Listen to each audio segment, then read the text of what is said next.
guy is for the world championship. But nothing happened. Legitimately nothing. When I don't have anything to say at the beginning of Monday Night Raw with the opening segment, you know it's complete garbage. Byron Saxton. He was backstage outside Cody Rhodes' locker room. He said it's not clear at this time whether Cody can compete at Night of Champions. He'll be there, Saxton. He'll be there with one arm. Because Vince thinks that's the adversity that these fans have wanted. That's good shit, pal. Adam Pearce walks out. He says Cody is still being evaluated. Sounds like a big gun. Must be what hit the submarine. I need to find it and take it out. Quote unquote. Pearce didn't want to address that specifically. Then walked. Ricochet. He went one-on-one with Bronson Reed. The reason why this match happened is because these two were part of the final three in the battle. That bunker could cut down anyone on the beach. Our boys will have an easy return if I take it out. More of this on the show, please. This match should mean something. This win for Bronson Reed should mean something. This loss for Ricochet should mean something. These two guys are going to be right in the thick of things for the Intercontinental Championship. Bronson Reed and Ricochet, more of this, please, because that is exactly what I want to see on Monday Night Raw. Fresh talent. And it also highlights that Gunther does have a nice core group of opponents for the Intercontinental title. I thought this match was fun for what it was. Most of it was a fucking commercial break, but I thought whatever we got was fun in 8 minutes. Ricochet got some early offense.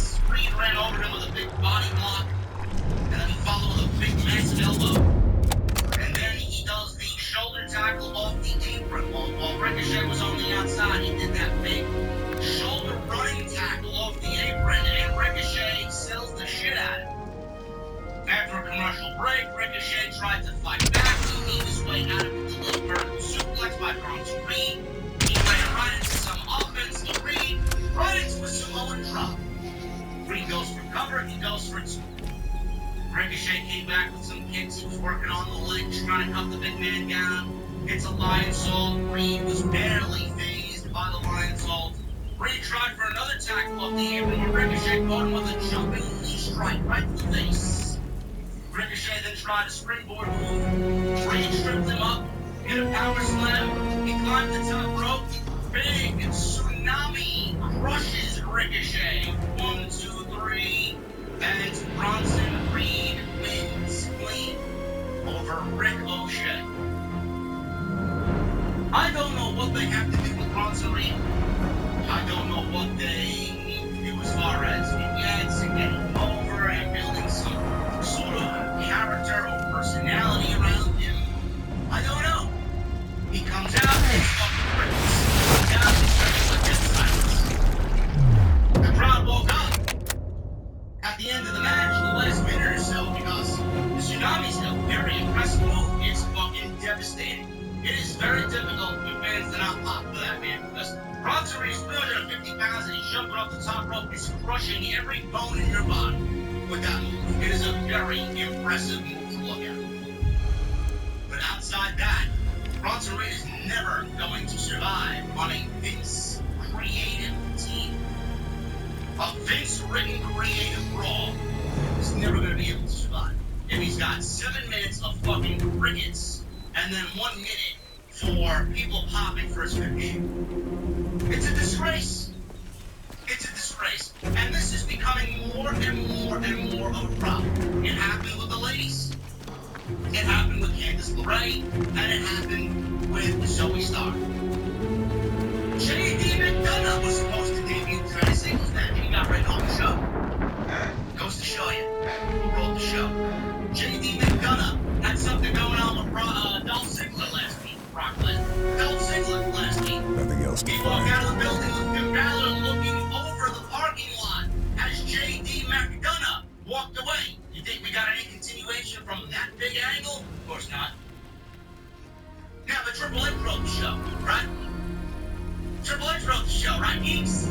after again. This is becoming more and more and more of a problem. NXT talent is suffering. Bronson Reed is just the latest in that line of characters and wrestlers coming up from NXT, suffering. You'll notice it. Kathy Kelly. She interviewed Apollo Crews. He mentioned that he hopes Cody is okay because that looked rough. Nobody answered that though. Why is Apollo Crews talking about Cody Rhodes? He will never be Cody Rhodes. He will never be in the league of Cody Rhodes. He will never be given the Cody Rhodes priority. What the fuck are you talking about Cody Rhodes? He says he was excited to be back. Sure you are. Dominic Mysterio and Rhea Ripley interrupted. Dominic complained that this was Rhea's time. Kathy Kelly said Rhea was scheduled after Crews. Crews says he's everything Dom is not. Whatever, man, said Dominic. Crews left. Rhea Ripley addressed Natalya. She said Natalya has had a legendary career, but at Night of Garbage, she's going to make an example of her and end her legendary career. Crews then comes back, and he interrupts Dominic. Dom says, "You don't interrupt Mummy." Crews asks what he's going to do about it.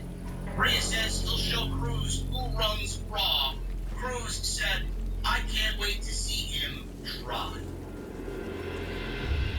I'm guessing Apollo Crews was better off staying on NXT. You mean to tell me that they called Apollo Crews up for this? I don't understand what they did here. You know, I know a lot of people don't watch NXT. I know it. NXT sucks. It is complete garbage on Tuesday night. It is one of the worst watches in all of pro wrestling. It's like it's written for fucking 3-year-olds. But Apollo Crews had this obviously awful gimmick, but a gimmick nonetheless.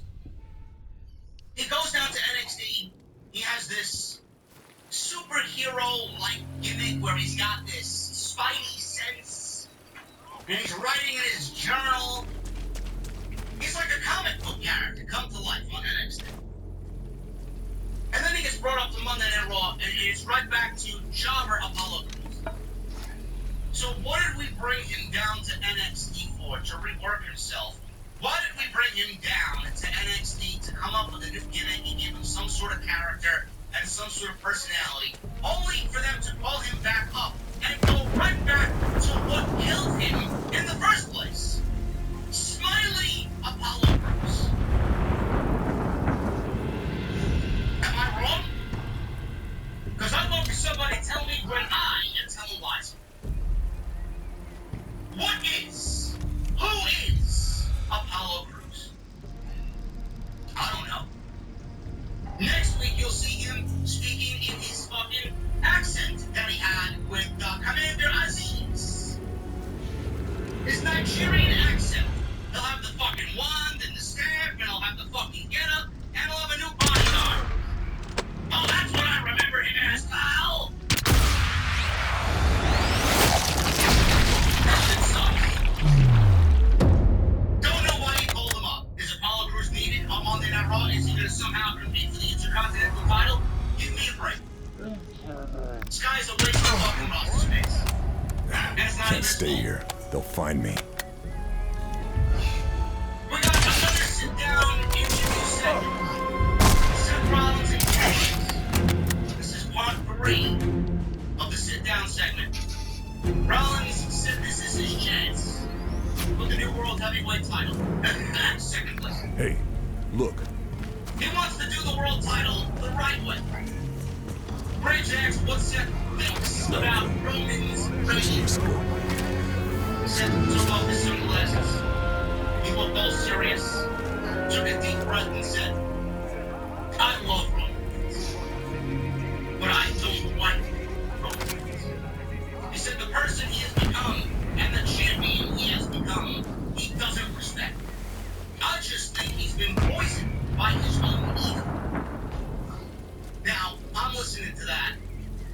I'm agreeing. Because that's exactly what you're seeing in Bloodline. That is exactly what you're seeing play out in the story of the deterioration of the Bloodline. Roman is being poisoned by his own ego. And now it's bleeding onto his cousins. And they will end it before Roman ends it. And Reigns is being selfish by taking title opportunities away from everyone else. Great asks what Raw looks like if he wins the world title. Seth says it can be the land of opportunity and the catalyst for change and push the industry forward. He said he'll be around and he wants challenges and he wants people to come for him. Yeah, but I thought people were reporting this week that Rollins was going to be a busy man and going to Hollywood. I thought he was going to be on the Captain America movie set that AJ Styles was going to win the world title from Seth Rollins. 2 weeks. Rollins wasn't in person last week. Rollins wasn't here this week. We'll be in Saudi Arabia, and Rollins will be winning the world title. Wrestling fans are so dumb that they don't realize that Rollins and the role that he was cast for was a very small role. One that he could film and record in 2 weeks. That's why they gave him the time off. No, but according to the dirt sheets, Rollins is going to be missing a significant portion of the year to film a minor role in Captain America. And he's not winning the World Championship. Yes, he is. Graves asked about Styles. Seth says they have crossed paths before. In a vintage clip aired from 2006 from NWA No Limits. Styles says he beat Seth, but he was impressed and thought he'd be a superstar someday. I was right, AJ said. Seth says he's feeling invincible lately. They said more to come later with Seth's answer on why this championship match is special to him. This is decent stuff. It's nothing that's going to save the show, but this was decent stuff. Last week was decent stuff. I like this title. They're doing a lot to hype up Seth Rollins and not really enough to hype up AJ Styles. But when AJ Styles is quoted today by multiple outlets saying that, well, when Roman's holding 2 other world championships and we create this 3rd world championship, it's very difficult for people to not look at it as a 2nd place prize or a consolation prize. AJ is not winning the world championship. He's not. So I think anybody who wants AJ to win or thinks that AJ has a chance, he does have 0 chance to win. Saxton. He approached Finn Balor backstage. Priest gave Saxton a hard time for approaching Balor so close to his match. Because this guy's gotta get ready for his match. What the fuck you doing? What do you want? Balor said Saxton congratulated him on their win last week when they beat the tag team champions. Balor said Nakamura cost Priest an opportunity at the World Heavyweight title, and then Rose sold him the food by disrespecting him.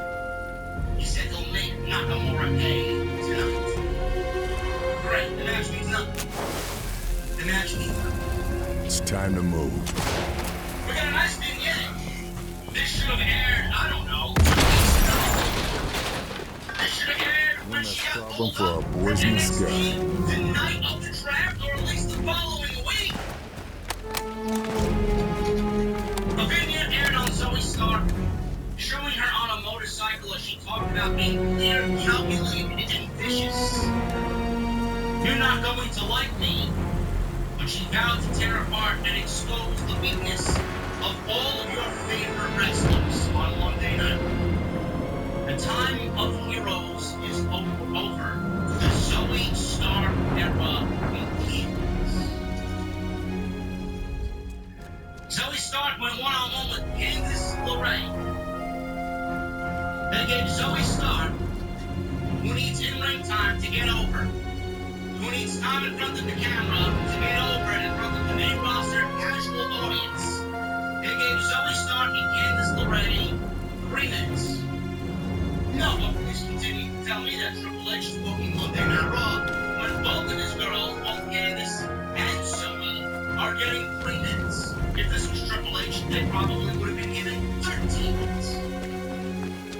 That's exactly what we need. How else are we gonna get these women over? Candice LeRae came out to the sound of silence. Zoe Stark came out to the sound of silence. Zero reaction. Hershey was sitting on their fucking M&M wrappers and Hershey candy bars. That's all they were doing on this night during this match. They couldn't give a single fucking shit about what was going on. Nikki Cross was outside. She was at ringside cheering on LeRae.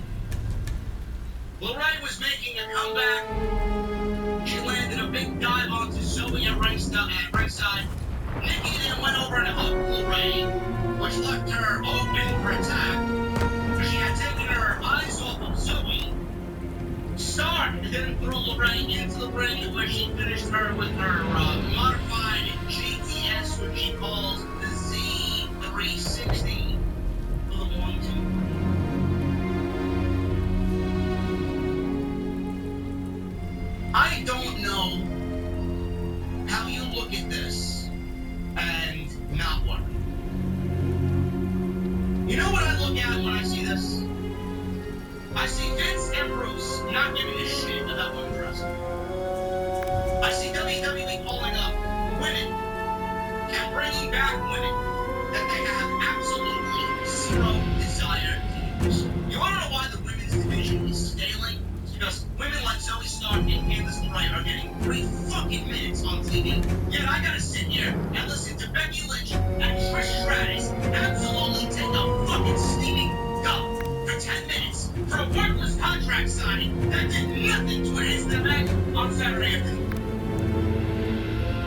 Everybody in this company should be looking at this segment and looking at the Becky Lynch segment and wondering what the fuck is going on.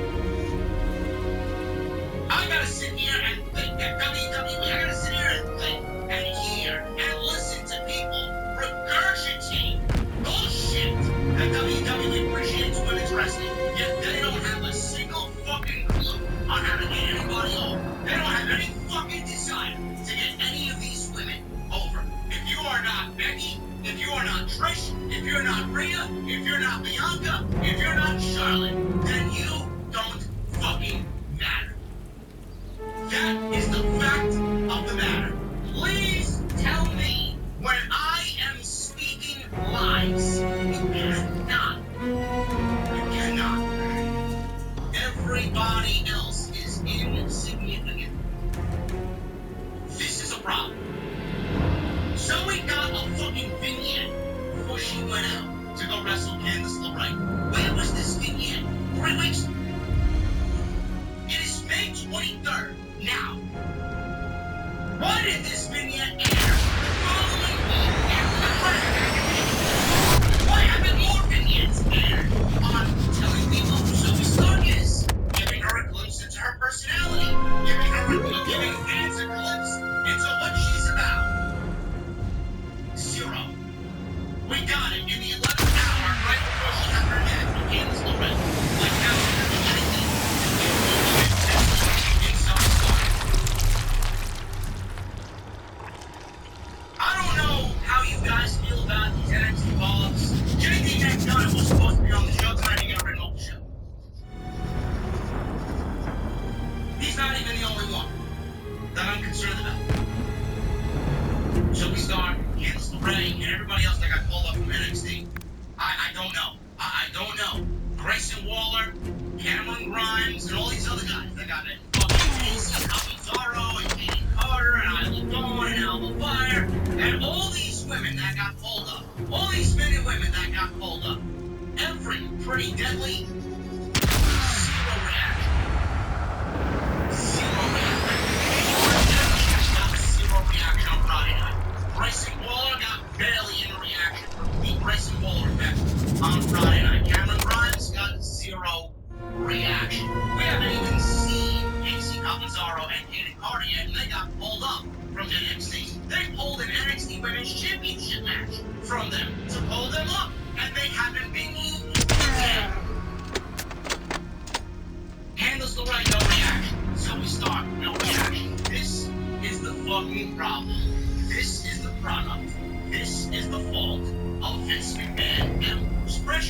because what they have done when Triple H was running Black and Gold, so they blew up Black and Gold and gave us the fucking dog shit garbage that was 2.0 to the NXT that you see now. That is still dog shit garbage.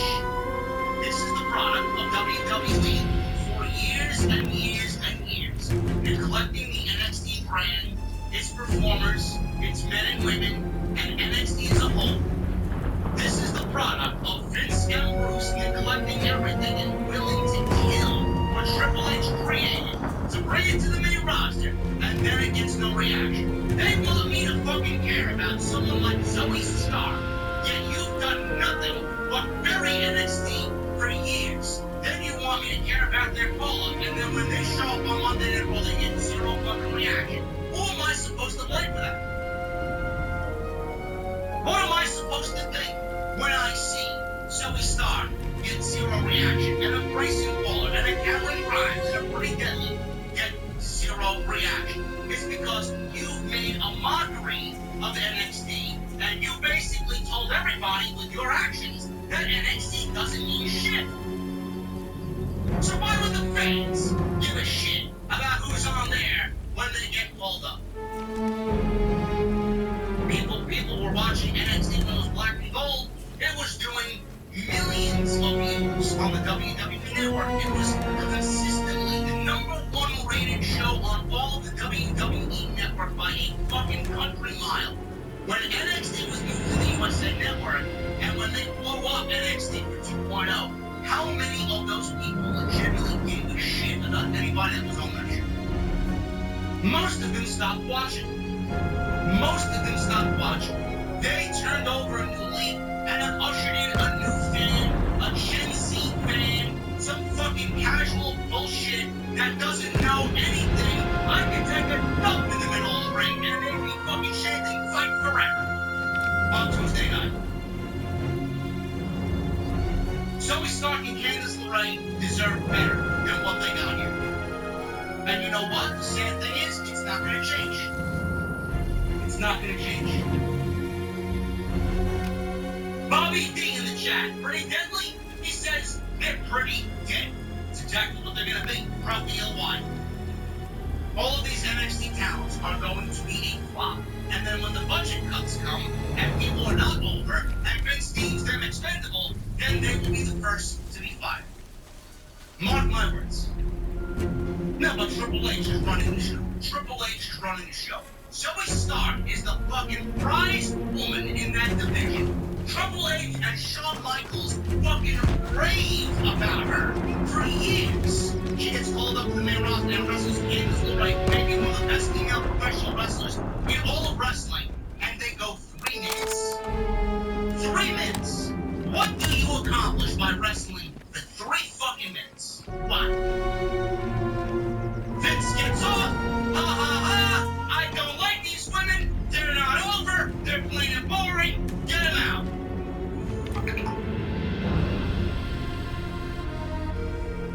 Completely fucking irrelevant. Byron Saxton. He interviewed Mustafa Ali about facing Gunther on Saturday afternoon. Is Gunther gonna lose? No. Ali says he's been dreaming about this since he was a child. He says his career has been failure after failure, and nobody believes he can beat Gunther. Lesnar walked out, he walked right past Ali in this interview segment, and then he yelled at Ali, "Go get a life, kid!" That was basically Vince speaking to Ali from Brock Lesnar. Now, normally I'd say I'm excited for this match, but I swear to God, man, if this match goes more than 5 minutes, I'd be shocked. Because I'm anticipating Gunther and Ali to go about 2 minutes, maybe less than that, and Gunther has a very quick evening in Saudi Arabia. Another block in front of the beach. I need to take that out if our boys are going to make it to shore. Then his music kicked in a few seconds later. He didn't really need the music to walk out to, but they figured, let's put the music on. He entered the ring. He says, "So Hershey, what do you want to talk about?" "I don't know, Brock. How about a fucking explanation for starters?" That's the first bunker destroyed, but it won't be the last. I should find the others. Nor will he be able to wrestle Saturday. And he issues an open challenge to anyone in the back to fight him at Night of Champions because Cody's not gonna make Night of Champions. All you gotta do is step out here and step up to Brock Lesnar, pal. Cody walked out. He's got no shirt on. He's got slacks and dress shoes on, no shirt. His arm is in a sling, and his arm is being held up by a strap and a fucking ice pack. He walks out, he enters the ring. Lesnar beats the shit out of him again. This time he put him in a Kimura lock, nasty looking Kimura lock. Lesnar starts yelling, "You wanna fight me? You wanna fight me? Then tell me, fight me, fight me, fight me." Cody's screaming in pain, slamming on the mat, writhing in pain. Lesnar releases the hold. He stands up, he smiles. They'll find me if I stay here. Stomped on his forearm, picked up his cowboy hat, and left the ring. Wow, such riveting storytelling, folks. Long grass. It's a Such better place to riveting hide. storytelling, man. I think this one should be up for an Academy Award. It's so fucking great. 0, 0, 0 explanation.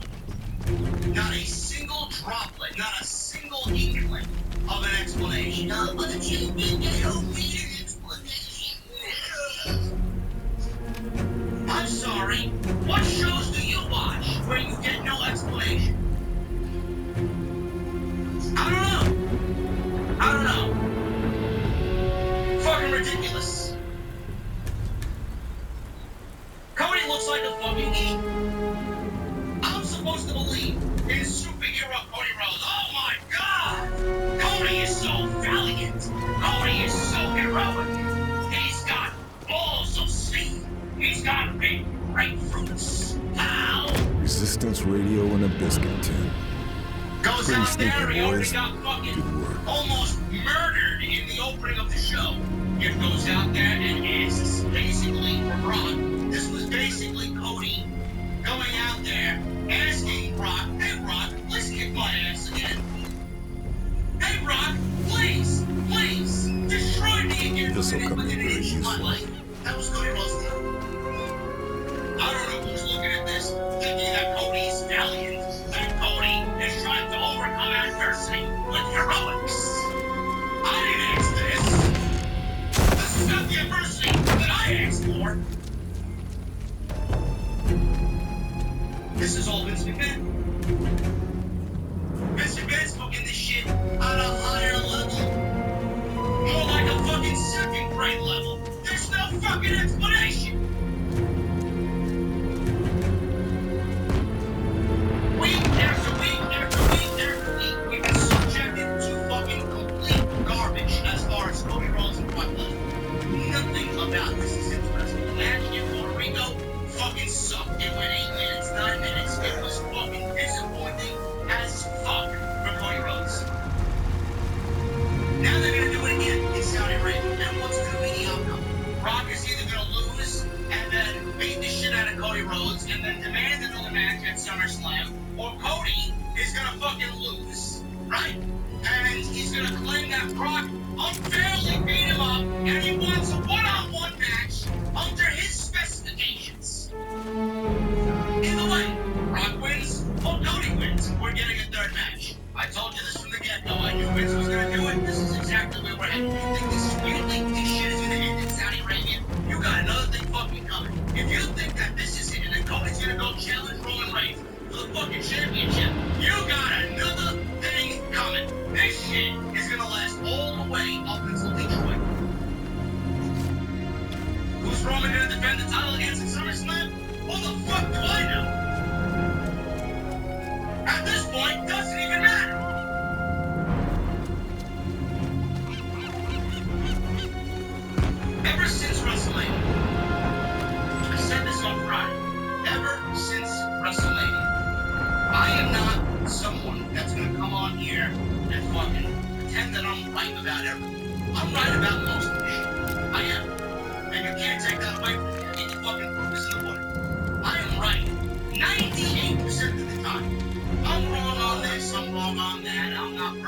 nobody's perfect.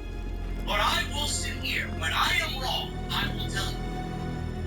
Every single week coming out of WrestleMania, WWE has done absolutely nothing to enhance Cody Rhodes. Cody Rhodes is as cold as he's ever been in the WWE right now. I did not, and neither did you, anticipate this for Cody Rhodes coming out of WrestleMania. Everything just feels like it should have just went completely different at the end of night two. It certainly feels a lot should have went down that did not. Go look at the ending of that match against Cody and Roman. Who was in the ring with Cody Rhodes? Sami Zayn and Kevin Owens. Sami Zayn and Kevin Owens are wrestling with Roman Reigns and Solo Sikoa. Solo was also there as well, interjecting himself in the match after being kicked out of ringside. That alone, did you need Roman to beat Cody to get the match that we're getting in Saudi? Every decision that has been made certainly beat Roman at WrestleMania. Brock Lesnar and Cody Rhodes certainly feels like it should be for the World Heavyweight Championship. Everything that you're seeing now feels like it should be for the World title. Brock Lesnar could not challenge Roman Reigns as long as he was champion for the World title. He would never get a championship match as long as Roman Reigns was the champion. That was the stipulation coming out of their match last year at SummerSlam. That rule has been upheld. Now, Cody beat Lesnar. If Cody beat Roman, Lesnar would have had every reason to attack Cody Rhodes. Certainly looks like the way it should have been, right? Then we get Cody and Lesnar with no explanation, and no explanation as to why Lesnar is attacking Cody bi-weekly. But it would have made sense if Cody beat Roman at WrestleMania. Right? And Roman losing because of Sami and KO.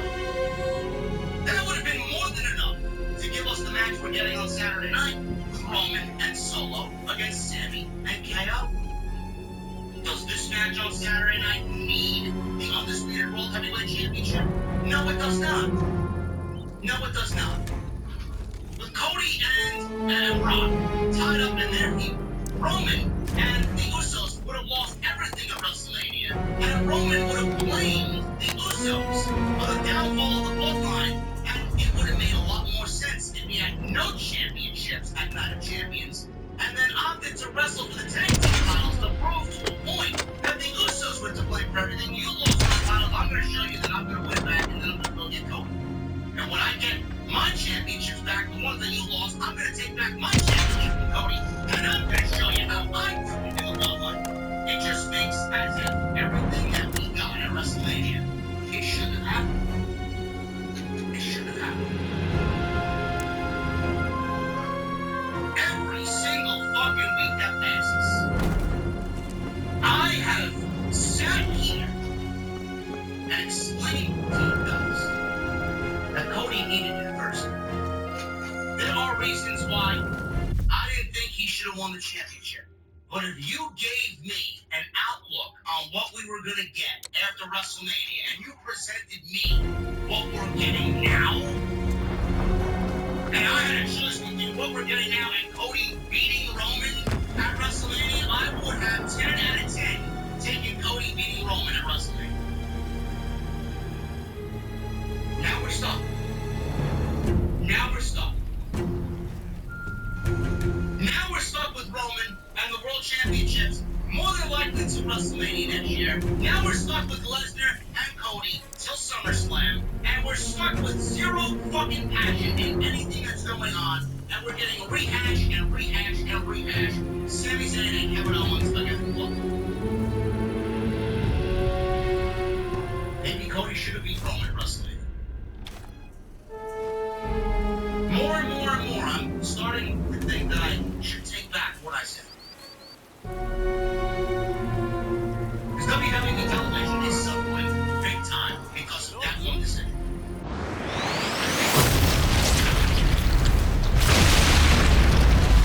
Now look at it.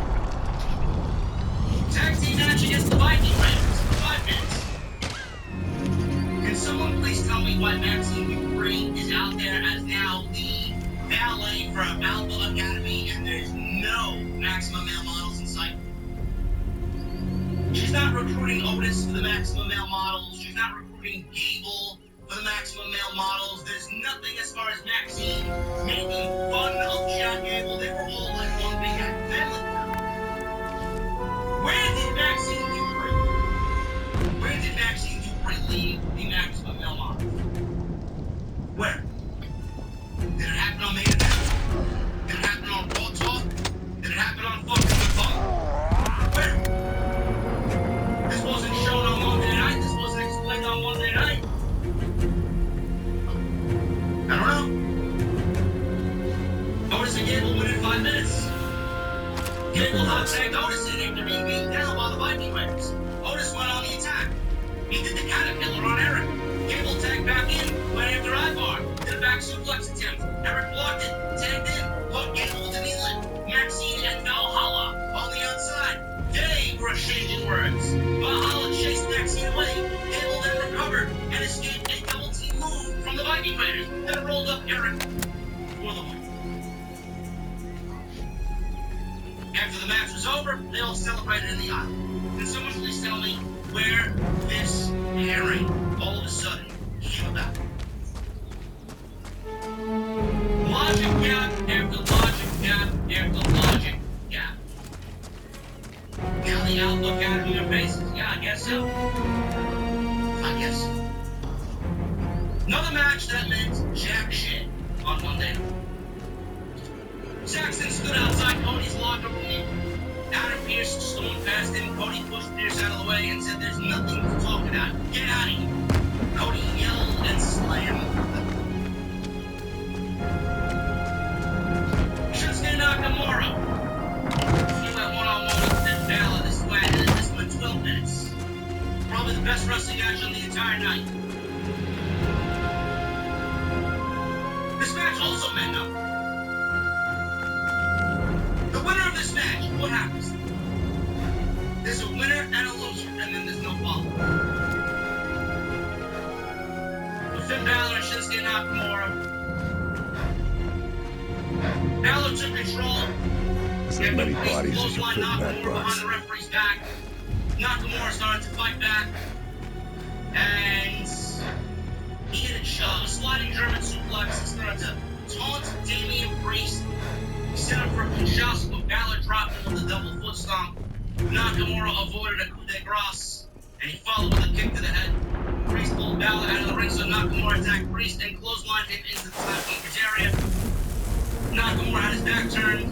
Balor drop kicked him into the barricade, rolls him back in the ring. It's the coup de grace. 1, 2, 3, and that was it. So much for Nakamura getting the superstar push on Monday Night Raw. He's already losing matches. Great. They showed a vignette of Indus Sher, narrated by Jinder Mahal. He says that they debut Another bunker dealt with. on next week's. He says they debut on next week's Raw. Indus Sher debuts next week on Raw, but we saw him last week. Indus Sher debuts on Raw. Is that what he said? The channel can thank me later. But they debuted last week. They beat two jobbers. Or Jinder Mahal will be debuting on Monday Night Raw. Which is it?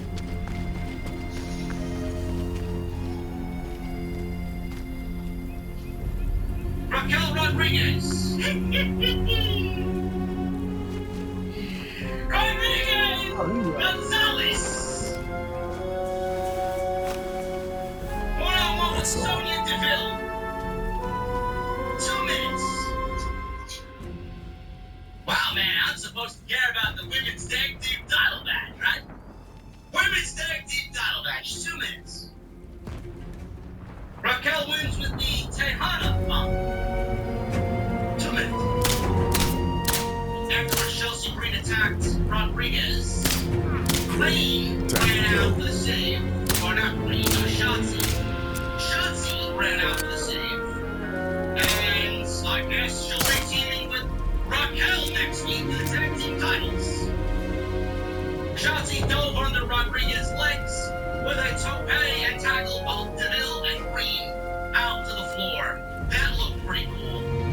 And that was it. So, Rodriguez and Shotzi are in the fatal four-way match next week to determine the new women's tag team champions. Great. Shayna and Ronda will be winning the tag team titles again. A referee said nobody can talk to Cody, he's hurting really badly. Trish Stratus approached Adam Pearce and said Becky is a little feisty tonight, so it might be a good idea to have a no-touch policy in effect tonight. Meanwhile, all anybody wanted to do was touch Trish Stratus, especially with what she was wearing. Pearce says there's a lot going on tonight, and he's not sure if there's a need for that clause, so no. We got it. Shotzi is a SmackDown star. See, I didn't even know that. Shotzi Blackheart is a SmackDown star. Thank you for calling that out, Jack. Shotzi was drafted to SmackDown, but she's out there running out on Monday Night Raw. What is she doing here? What is she doing on Monday Night Raw? Did anybody explain why she was there? Can't use, I'm here to help Raquel. That's why I'm on Monday Night Raw. It's gotta be a reason. Gotta be. Somebody should be documenting this for me. I'm gonna need some bookkeepers on what's going on here. How many times has WWE already broken their rules of the draft since coming out of the draft 3 weeks ago? Somebody let me know. They aired a vignette on Matt Riddle. Don't know why. Why does Matt Riddle need a vignette? He's over. So the biggest mistake you can make in life is fearing you'll make one. Oh, you made plenty there, bro. You made plenty. Footage aired of Riddle working out and hitting some big moves in matches. Clips that he was showing off in some big moves. He said it's time, and no one should underestimate it. I don't know, where's this video package for, I don't know. How about Bronson Reed, or J.D. McDonough, or Zoe Stark?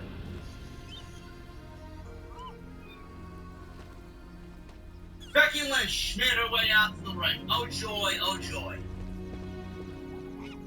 Becky Lynch sat at the contract table and kicked her feet up as if she was lounging around at home on the couch. And she called Trish Stratus out. Trish made her way out to the ring. Trish said this is her first ever contract signing and it's a big deal. She says she wants to enjoy it. Too bad. Nobody else enjoyed it. She explains where they were. Trish said Becky has had so many contract signings. She said it all is because of the work she did to single-handedly change women's wrestling. She asks what happens when she beats her at Night of Champions. She left off the S. Trish Stratus doesn't even know the name of the fucking show she's wrestling on. Yet I'm supposed to believe Trish Stratus cutting a heel promo against Becky Lynch for Night of Champions. Guess I grabbed everything useful. She asks that Becky will go to a deep, dark place and disappear to deal with her stuff again. Oh, really? Are we now making inside references to Becky being...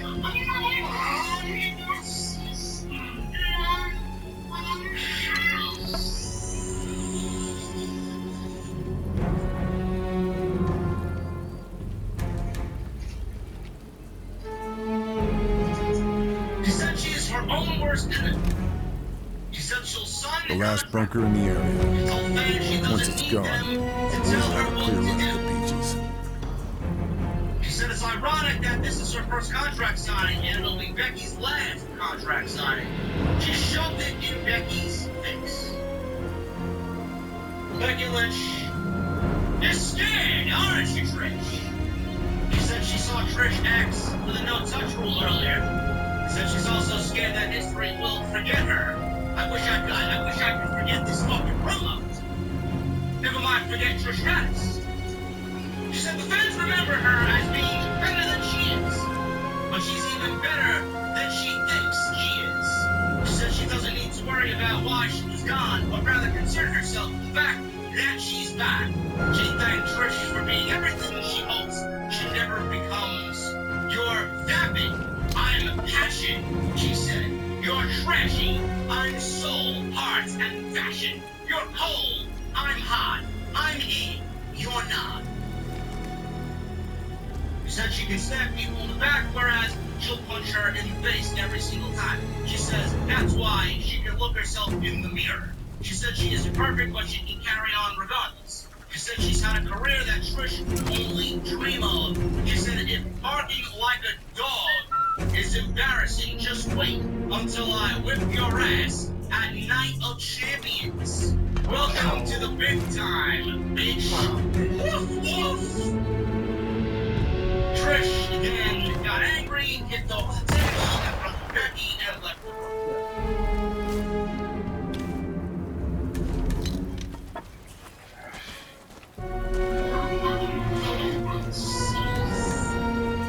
This promo was fucking awful.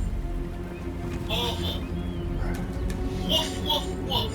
Let me at him! Let me at him, Scoob! The fuck are we doing? What are we doing? This was a Vince McMahon promo. Becky comes out wearing the fucking obnoxious outfit, the obnoxious goggles, and she's cutting a promo as if she's big time Bex. We moved away from that.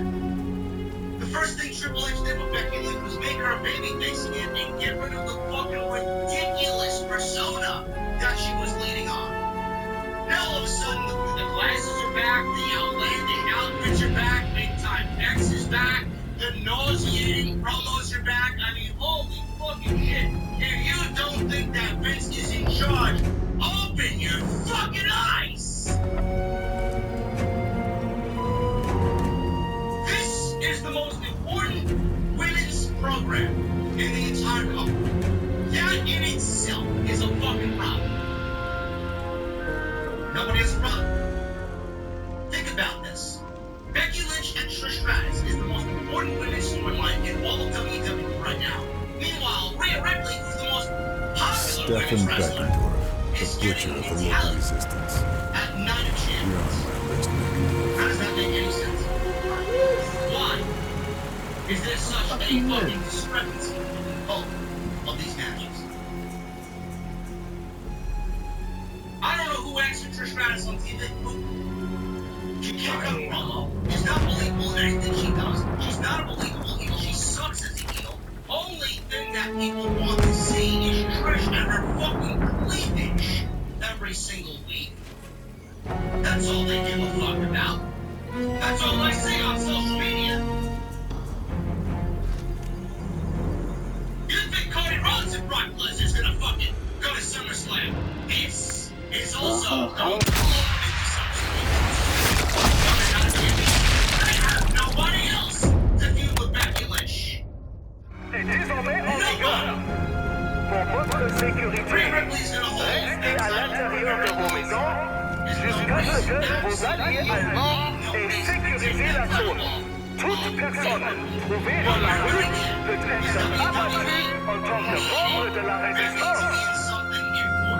And they can't give her a championship match because it would be too soon for Rhea to lose that championship. So they're gonna drag this shit out for another pay-per-view and then SummerSlam, and it's gonna be 3 matches where we have to sit and watch this garbage every single week.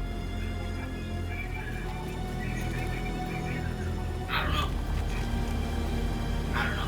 You got Becky and Trish out there cutting promos as if they're fucking walking into the performance center for the first time and they don't know what to fucking do and they're standing in front of the camera and they're fucking nothing but rookies. They're coming off more like amateurs than they are professionals here. And I get the, oh, this was good. Oh, this was great. Oh, Becky sounded great. Oh, Trish is great. No, it ain't. It's fucking shit. Complete bullshit. This was a nobody cares about this team. What does it matter? If Trish beats Becky and Becky beats Trish, what does it matter? It matters to no one. It matters nothing. The reason why Trish is still on TV is because of Vince McMahon. The reason why Trish was at WrestleMania, the reason why Lita was at WrestleMania was because of Vince McMahon. Yeah, but Triple H is quite the show. Triple H names Trish Stratus on Monday Night Raw. He names Trish. Should they? Should they? Woof woof! Adam Pearce was on the phone. Who was he talking to? I don't fucking know. Stephen Beckendorf, the butcher of the local resistance. Who is he? You're on my list, Beckendorf.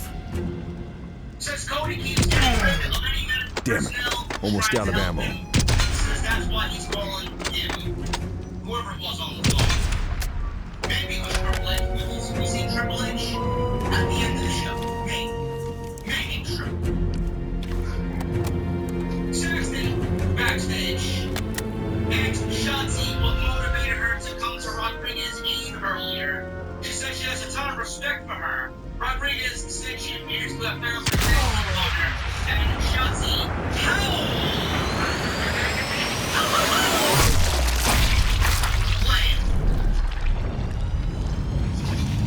is that a reason to show up on Monday Night Raw while you're a SmackDown talent?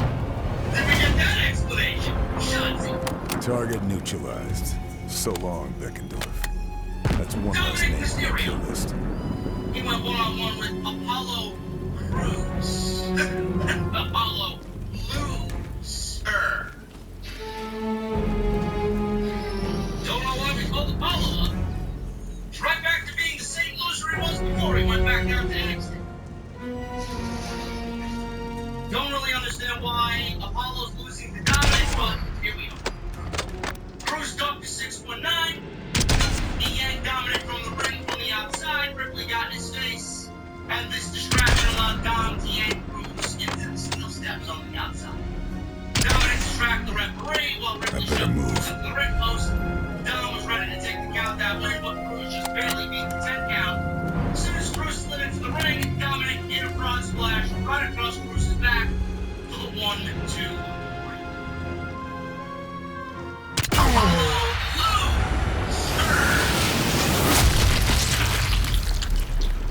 Would not be shocked if we see Apollo do Commander Aziz again. Seth Rollins usually sit down interview the show sucks. I don't believe I gotta sit here and talk about this shit for another 2 hours. I really don't. The final segment, sit down interview Corey Graves and Seth Rollins. Seth said it is time for change. Absolutely, it's time for fucking change. Let's get Vince out of there. Says he always felt like he was headed to be the guy. It makes him work harder to take the spot. He said this is his first love. He said since he was 4 years old, this is all he ever thought of. He says it's given him a life beyond his wildest dreams, and he wants it to be the best it can be. This is our moment to do something special. I'm going all in. I'm going all in on this World Heavyweight Championship. I'm giving it everything I've got. I want to create something that is legendary, something that will live forever.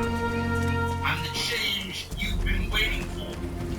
I want to be somebody that the future can look to and say, that's the guy. That's how to carry things.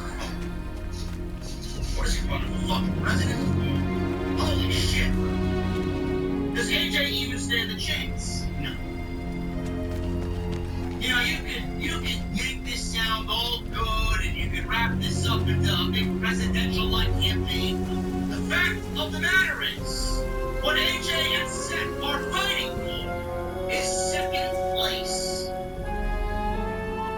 And that's all it will be, no matter what Rollins does with the title. It will be second place. Main event. Sami Zayn, Kevin Owens, and Baron Corbin. Luther, Giovanni Vinci, and Ludwig Kaiser.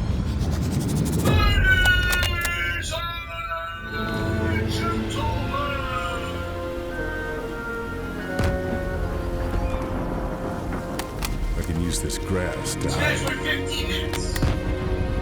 Easily the longest match of the entire night. What does it matter? What does it matter? Imperium lose another match. That's what it matters. Imperium, Gunther, worked over Riddle. They neutralized him in their corner. He could not make the tag. Riddle finally gave Gunther a German suplex. Tagged in Owens. He attacked Vinci. Hit a senton. German suplex. Cannonball. Goes for a cover against a 2 count. Kaiser and Vinci double teamed Owens. Owens is in trouble. Owens being beaten down. Heels again some heat on him. Owens started to fight back. He gave Vinci a frog splash. Made the tag to save his hand with Kaiser with the clotheslines. Back on the coffee. Driver recovered. Only gets 2. Gunther made a blind tag. He shoved the shit out of Sami Zayn. Zayn gave Gunther a Thunder Bomb, which he executed really easily on him. Imperium broke up the cover. Owens gave Vinci a stunner while Zayn shoved Kaiser from the ring. Gunther put Zayn in a sleeper, but Riddle broke it up with a floating bro. Vinci tagged in and put Zayn gave him an exploder in the corner. Gunther held Zayn by the leg as he set up to Helluva Kick. So Owens super kicked him and Riddle shoved him over the outside. Vinci gave Zayn a clothesline, but Zayn came right back with the Helluva Kick. Owens tagged in, hit the senton bomb for the 1, 2, 3. Imperium are losers once again. After the match, Zayn looked at the camera and informed Roman Reigns that the tag team titles are staying with them. Catching up. A 6-man tag team event, nothing else better than them on that. The final segment of the show. Someone knocked on Cody's locker room door. Cody yelled. He didn't want any help. In walks the man with 3 agents, Triple H. He pushed Cody that he needs medical attention. Cody insisted he was fine. Triple H says he can look at his arm and tell it's broken. And he knows Cody knows that it's broken. He said nobody's questioning how tough he is and no one thinks he's afraid. Cody stood into defense of the word afraid being used by Triple H. Triple H said he's afraid that the doctor won't clear him if he checks now. Cody then said, my legs are working fine. Triple H said, he let him go to the ring with a torn pec. I saw it. You went to the ring with a torn pec, and there's no question how tough he was. He told him to think about the year he spent on the shelf after that. A year out. A year of his career finished. Cody says what is far worse is that he comes back to Monday Night Raw as a complete shadow of himself, and he didn't go to Night of Champions and fight. Cody told Triple H he would have fought. He would have done the same thing. I'm going to fight Brock Lesnar. That's all of them. Nazis are gonna have a hard time defending the beach now. Triple H sat next to him, patted him on his leg and his shoulder, and said, all right. He walks out of the room, and that's the way the show goes off the air. Cody will wrestle Brock Lesnar